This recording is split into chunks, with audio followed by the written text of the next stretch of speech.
passo a palavra ao eminente relator, ministro Alexandre de Moraes, para proferir seu voto em relação às questões preliminares que foram arguídas pelas defesas técnicas.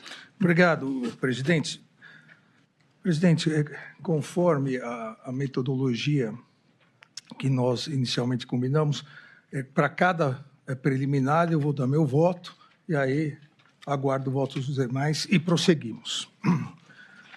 Relembrando, presidente, aqui denúncia oferecida em face de Jair Messias Bolsonaro pelos crimes de liderado, organização criminosa armada, tentativa de abolição violenta do Estado Democrático de Direito, golpe de Estado, dano qualificado pela violência e grave ameaça contra o patrimônio da União, deterioração de patrimônio tombado e também oferecido em face de Alexandre Rodrigues Ramagem, Almir Garnier Santos, Anderson Gustavo Torres, Augusto Heleno Ribeiro Pereira, Mauro César Barbosa Cid, Paulo Sérgio Nogueira de Oliveira e Walter Souza Braga Neto, pela prática das condutas de organização criminosa armada, tentativa de abolição violenta do Estado Democrático de Direito, golpe de Estado, dano qualificado pela violência e grave ameaça contra a União, contra o patrimônio da União, deterioração de patrimônio tombado.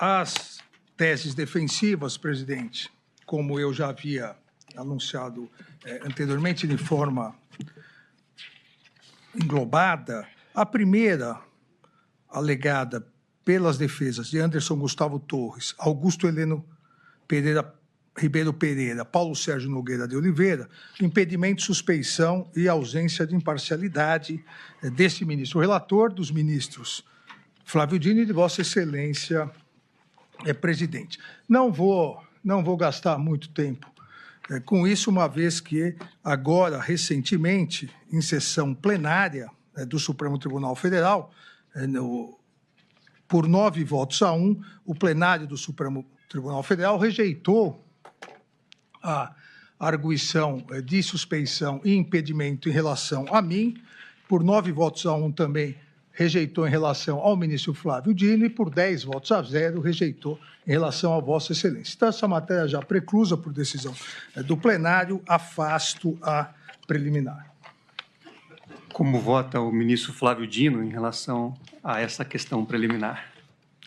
Senhor presidente, saudando novamente a todos, todas os presentes, é claro que voto em relação às outras arguições e o faço chancelando a lembrança feita pelo eminente ministro Alexandre de Moraes, que esta se cuida de uma questão já enfrentada pelo plenário e por larga maioria, 9-1, 10-0 em todos os casos. E cito uma recente manifestação do Chief Justice da Suprema Corte dos Estados Unidos, que muito corretamente, de modo institucionalmente necessário, em vista do debate jurídico no mundo, lembrou a importância da preservação da independência judicial, da imparcialidade por toda a sociedade. Sua Excelência, conforme notícia publicada no New York Times no dia 18 de março, próximo passado, fez questão de dizer que as discordâncias quanto a decisões judiciais são normais, porém, tem exatamente uma resposta normal, que não a tentativa de, eventualmente, sancionar os tribunais e os juízes em face de discordâncias. E Sua Excelência, o presidente da Suprema Corte dos Estados Unidos, com isto corroborou uma interessante declaração dada por ele próprio, já na condição de Chief Justice, nomeado, lembremos, pelo presidente George W. Bush, e, portanto, já exercendo há longo período este cargo, deu uma importante declaração, que, a meu ver, é muito elucidativa, em razão do que foi, inclusive, muito bem referido pelas brilhantes sustentações orais na tribuna. Às vezes, em razão daquilo que se convencionou chamar de, entre aspas, polarização, há uma tentativa de transformar os tribunais em parte dessa polarização. E eu concluo a minha manifestação reproduzindo, entre aspas, o que disse John Roberts. Não temos juízes Obama ou juízes Trump, juízes Bush ou juízes Clinton. O que temos é um grupo de juízes dedicados fazendo o melhor que podem para fazer o mesmo direito àqueles que comparecem diante deles. Esse judiciário é algo pelo qual todos nós deveríamos ser gratos. Então, inspirado nessa referência constitucional que a experiência brasileira adotou desde o alvorecer da República, é que considero que não há lastro nem constitucional, nem infraconstitucional para o acolhimento e, por isso, acompanho o eminente relator. Como vota o ministro Luiz Fux? Senhor presidente, saudando também Vossa Excelência, o Luiz Procurador-Geral da República, a nossa decana ministra Carmen Lúcia, ministro Alexandre de Moraes, ministro Flávio Dino. Senhor presidente, eu também tive a oportunidade de lançar meu voto e, assim, o fazia também na medida que pertencia a vários colegiados. Quem decide essa questão é o presidente, ou então o próprio ministro.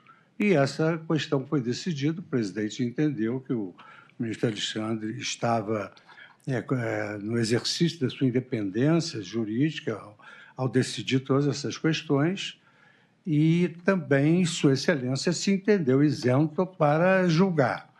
O fato do ministro Alexandre de Moraes ter atuado com tanta exação e competência é motivo de elogio, não motivo para afastá-lo do processo. Eu rejeito a alegação. Obrigado, ministro Luiz Fux. Como vota a nossa decana, a ministra Carmen Lúcia? Obrigada, presidente. Cumprimento também Vossa Excelência, reiterando os cumprimentos da manhã, os senhores ministros, procurador-geral, senhores advogados, todos que nos acompanham, senhores magistrados. Presidente, essa questão, como aqui já foi mencionada e reiterado, já foi decidida pelo plenário do Supremo, portanto, é de acatamento. Ademais, a indicação de parcialidade, de possível parcialidade, que é o que é indicado, principalmente em algumas das defesas, parece-me não se ter qualquer comprovação, muito diferente disso, como atestou o plenário na conclusão daqueles julgamentos. E apenas uma referência, presidente, sobre a circunstância de haver uma ou outra menção a mais de um ministro em alguns dos documentos que foram juntados. É fácil criar qualquer tipo de impedimento para afastar um juiz de um colegiado pela referência feita a um documento. Basta incluir para que, então, se afaste. E nós, não nesta fase da vida do Supremo Tribunal Federal, mas há uns 10 anos atrás ou mais, tentou-se afastar exatamente mencionando-se alguém da família de um dos ministros do Supremo. Então, o Supremo reiterou esse julgamento. Não há possibilidade de a gente permitir o raciocínio de que alguém seria parcial pelo fato de ter sido mencionado, até porque em outros documentos, neste caso específico, mencionam outros ministros, inclusive alguns não fazem parte desta casa, mencionou-se presidente de Tribunal Superior Eleitoral em períodos pretéritos ao período do mandato do ministro Alexandre, que é relator, e nem por isso deixaria de comparecer e de julgar se fosse mesmo do plenário. Há, portanto, todos os elementos suficientes para dizer que os juízes são imparciais e, a menos que se comprove algum comportamento contrário, que não se tem neste caso, não há por que afastar em nome de uma possível desconfiança de alguém. O ministro, desde o início, comportou-se exatamente no sentido que é dever de todo juiz em qualquer lugar do mundo. Atuar com imparcialidade para a garantia dos direitos das partes, assim tem sido feito, e este tem sido o comportamento deste Supremo Tribunal Federal. Eu, portanto, estou rejeitando a preliminar, presidente. Obrigado, ministra Carmen Lúcia.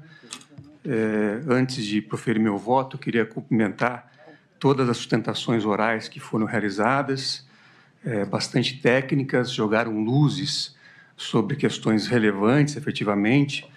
Também antes eu havia recebido em audiência o doutor Andrew Farias, doutor José Luiz Oliveira Lima e doutor Celso Vilardi, e, evidentemente, tive acesso às manifestações escritas que foram muito bem elaboradas.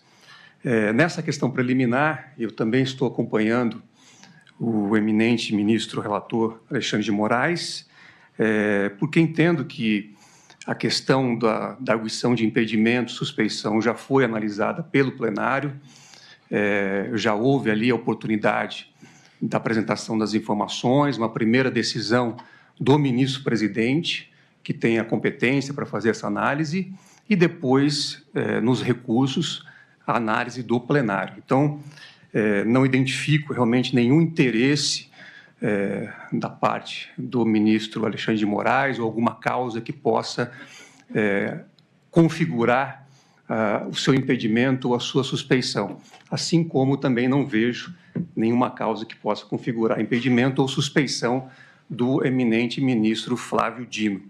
Então, com essa fundamentação, eu estou acompanhando na íntegra o eminente relator.